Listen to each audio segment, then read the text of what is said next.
최강시사 최한수의 눈. 네, 최한수의 눈 경북대 경제통상학부 최한수 교수 나와 계십니다. 안녕하세요. 예, 안녕하세요. 이재용 삼성전자 부회장 재판 파기환송심이죠. 그게 네네, 원래 기일이 지난주 금요일이었는데 예. 연기가 됐어요. 예. 재판부에서 준법감시위원회 이거 실효성을 파악해봐라. 이게 무슨 말이에요 이게? 예. 이거 답하기 전에 예. 제가 지난주에 방송 하나 틀린 게 있어요. 그래서 지난주에 뭐 했죠 우리가? 구글세 했는데. 뭐 틀렸습니까? 그냥 간단히 말씀드리면 그때 왜 구글세 매기면 네. 가격이 올라가서 이게 소비자한테 전가된다고 얘기했잖아요. 예, 제가 그 질문 드렸던 것 같아요. 그래서 예. 이제 제가 답을 잘못했는데 거꾸로 했는데, 그러니까 흔히 말하는 이제 탄력성이 낮은 소비자한테 전가되는 게 맞는데 네. 그걸 거꾸로 답했어요. 그래가지고 그러니까 쉽게 말하면 독점 기업하고 거래하면 소비자가 다 부담한다는 얘기고요. 예. 그래서 소비자 실제로 내는 돈이 올라간다. 예. 예, 이게 맞는 정답인데. 그때도 그렇게 말씀하신 거 아니었어요? 제가 탄력성이 높은 사람한테. 알겠습니다. 이게 갑자기 이게 제가 직업이 교수다 보니 경제학부 학부 강의장으로 들어온 것 같은 느낌이. 일단은 이게 원래는 이제 지난주 금요일이 재판 기일이었어요. 네. 그래서 원래는 이제 예상은 한두 번 더 하고 이제 사실상 선고하는 게 아닌가 이게. 그래서 총선 전에 결과가 나올 것 같다고 예상했는데 네. 갑자기 또 재판부가 입장을 바꿨어요. 재판기를 연기하면서 세 가지를 주문했는데 네. 첫 번째가 준법감시위원회가 뭐 하는 곳인지 한번 설명해 봐라. 니들이. 삼성 쪽에. 아니 둘 다. 특검하고 삼성 둘 다. 두 번째는 그다음에 준법감시위원회를 양형 조건으로 쓸 수 있는지 한번 답변해 봐라. 둘 다. 그 본인이 해야 되는 거 아니에요? 그다음에 세 번째는 더 재밌는 사실은 삼성한테만 일부에서 준법감시위원회를 양형 기준으로 사용하는 것이 봐주기라는 소리가 있는데 다시 이거에 대해서 답변해 봐라. 이거를 요구했어요. 그래서 말씀하신 대로 좀 약간 앞뒤가 안 맞죠. 왜냐하면 그 작년 이제 10월에 10월 말에 재판장이 이 준법감시위원회를 얘기하기 전까지 그 누구도 준법감시위원회를 언급한 적이 없어요. 그래서 준법감시위원회는 사실은 지금 정준영 부장 판사가 요구해서 만든 거거든요. 네. 근데 갑자기 당사자한테 니네 이게 근거가 뭐고 이게 양형 기준으로 사용될 수 있는지 답변하라니까 얼마나 사실 속된 말로 벙치겠어요. 네, 지금 재판은 그런 상황입니다. 이 준법감시위원회가 만들어졌는데 거기 지금 위원장이 이지영 김지영 전 대법관이라서 이게 원래 이제 암암리에 있었던 정관예우를 아예 공식적으로 만든 거 아니냐 이런 얘기도 있어요, 사실. 저도 사실 처음엔 이 생각을 못했는데 많은 분들이 지적을 하시더라고요. 그러니까 지금 이제 준법감시위원회에 누가 소속돼 있냐면 이제 전 대법관, 김지영 전 대법관, 그다음에 봉욱 전 법무부 차관, 그다음에 시민단체 인사, 학계 인사 이렇게 들어가 있어요. 그러니까 일단 명망가죠. 그래서 이 명망가들이 뭔가 삼성에 대해서 입장을 내놓으면 즉 준법감시위원회가 잘 작동하고 있고 내부 감독기구가 잘 작동하고 있다 이러면 굉장히 양형의 우호적인 사유죠. 근데 이게 본인이 주장하는 것보다 피고인 본인이 주장하는 것보다 굉장히 설득력이 있겠죠. 그러니까 이런 맥락에서 사실 이 김지영 전 대법관을 변호인으로 사용한 것과 그러니까 선임한 것과 유사한 효과가 난다라는 비판이 있어요. 그건 굉장히 타당하다고 생각합니다. 그러니까 왜냐하면 일반인이라면 사실 그리고 삼성이 아니라면 사실 이게 가능한 일은 아니거든요. 알겠습니다. 근데 이제 아까 정준영 판사 얘기했잖아요. 지금 그 재판부를 주심 판사입니다. 그죠? 예. 근데 이 정준영 판사가 그 치료적 사법, 치유적 사법, 회복적 사법, 뭐라고 부르는지.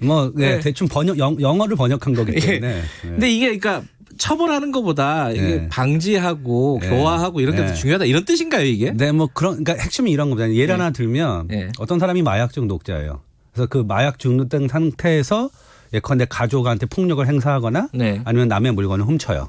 그럼 이 사람은 그냥 감옥에 집어넣으면 마약 중독 상황이 계속 지속되잖아요. 그러니까 나와서 또 범죄를 저지른다는 거죠. 그러니까 이런 사람한테는 이게 형을 선고할 때 일종의 치료를 시켜야 될 거 아니에요. 마약 중독으로부터 벗어날 수 있도록 뭔가 기회를 주고 그다음에 교화를 하면 나와서 재범하지 않겠죠. 이게 치료적 사법의 아이디어인데요. 이제 핵심은 뭐냐면 이게 기업 범죄나 화이트 칼라 범죄와 같은 일종의 고도로 지능적이고 그다음에 이익을 추구하는 범죄도 적용되느냐. 많은 학계분들이 이런 전례는 없다. 그리고 어떤 이제 변호사분이 말씀하신 건데 이재용 이제 부회장님은 예. 치료적 사법의 대상이 아니라 사실은 엄벌적 사법의 대상이지 이게 왜 치료적 사법이냐 이 사람한테. 이재용 부회장이 마치 치료가 필요한 것처럼 이런 느낌이 그렇죠. 단어에 그러니까 단어가 뭔가 주는 이게 느낌이. 자기 충동에 못 이겨서 그러니까 치료라는 게 뭐냐면 의지나 논리에 와 무관하게 충동에 못 이겨서 뭔가 범죄를 저지르는 거거든요. 그러니까 그런 걸 막는 건데 저는 그분이 굉장히 똑똑하신 분이라고 생각하기 때문에 이런 대상은 아니라고 봐요. 그래서 실제 논란이 있어요. 그러니까 이런 기업 범죄 그리고 예. 화이트 칼라 범죄의 치료적 사법을 논할 수 있는 거냐. 이건 법원 내부에서도 논란이 있었습니다. 차라리 이거 프로포폴로 만약에 기소가 된다면 거기에서 이 치료적 사법을 논해야 되지 않을까라는 생각도. 이건 좀 다른 얘기지만. 근데 이게 미국 사례를 끌고 왔어요. 정준영 판사가. 근데 미국에서는 진짜 이런 것들을 하는 거예요. 뭐 그러니까 준법감시위원회 이런 거. 이게 이제 이것도 역시 이제 논란의 여지가 있어요. 그러니까 이제 핵심은 뭐냐면 미국에 일단 준법감시위원회라는 거를 양형 기준에 고려하고 이거를 근거로 그러니까 이게 설치되었다는 근거로 형을 깎아줄 수 있느냐. 결론부터 말씀드리면 정준영 부장판사께서 오독하신 거예요. 그래요? 예, 그러니까 양형 기준에 있는 건 맞습니다. 그런데 이거는 뭐냐면 개인의 형사처벌을 할 때 이 양형 기준을 적용하는 얘기가 아니라요. 이런 겁니다. 그러니까 법인이 있어요. 회사가. 근데 회사가 내부에 불법 행위가 있을 것 같아서 내부적으로 감독 장치를 만든 사전에 근데 범죄가 발생했어요. 그럼 본인도 할 만큼 한 거잖아요. 그래서 고려해 주는 거야. 법원의 양형 예컨대 벌금이라든가 미국의 경우에는 뭐 아주 극단적으로 법인을 해체하기도 합니다. 해산하기도 하고요. 이런 경우에 봐주는 거지 이 양형 기준을 개인 범죄자의 감형 사유로 사용하지는 않아요. 일단 법조문에 그렇게 안 돼 있으니까 정확히 말씀드리면 연방 양형 기준에 그런 조항은 없어요. 그리고 저희가 찾아봤는데 이런 선례도 없는 것 같아요. 예, 그렇습니다. 정준영 판사가 오독을 했을 가능성도 있다. 뭐 제가 보기엔 원문을 확인해 봐야겠지만 이참론을 보신 것 같아요. 알겠습니다. 근데 이제 뭐 법원 쪽에서는 이렇게 진행된다 치고 일단은 삼성은 만들었어요. 준법감시위원회라는 거를 김지영 변호사 전 대법관을 위원장으로 하는 실제로 모여서 회의도 했어요. 뭐 어떤 회의를 하는 거예요, 진짜로는? 일단 그걸 잘 모르겠어요. 제가 오기 전에 이렇게 삼성 준법감시위원회를 쳐봤는데 일단 홈페이지가 없어요.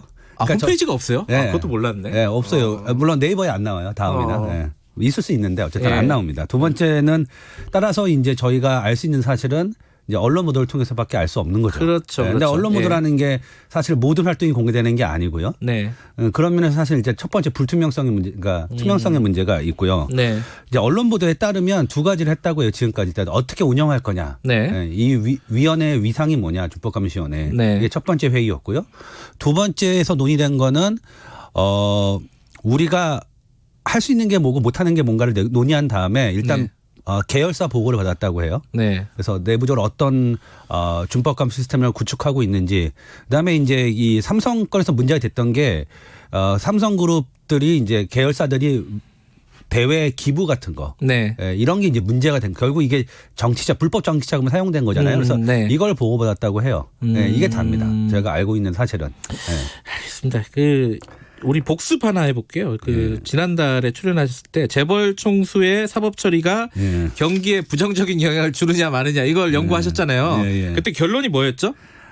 생각보다 일단 첫 번째는 유죄 선고 자체는 계열사 주가 영향을 주지 않고 가장 큰 이유는 집행유예를 받았을 때와 실형을 받았을 때 주가가 혼재하는데 놀랍게도 집행유예를 받았을 때 오히려 계열사 주가가 안 좋아지더라. 재벌 총수가 풀려났을 때 이게 결론이었죠. 일단 2심에서 집행유예가 나온 거잖아요. 그죠? 그럼 이번에는 이렇게 물어보면 안 되겠구나. 어떤 게 바람직하냐고 이건 판사한테 물어봐야 되는 거고. 그렇죠. 이건 제가 답할 건 아니에요. 경제 정의 측면에서는 어떻게 생각하십니까? 그러니까 법리의 문제가 그러니까 우리가 이제 이런 거죠.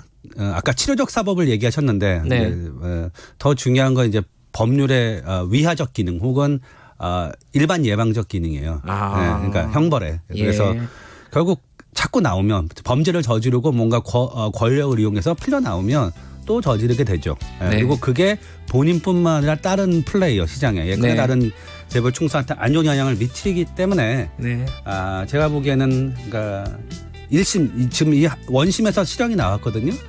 그거를 따르는 게 맞다고 봅니다. 알겠습니다. 여기까지 드릴게요. 고맙습니다. 네, 감사합니다. 경북대 최한수 교수였고요. 2부는 여기까지 하겠습니다. 잠시 후 3부에서 다시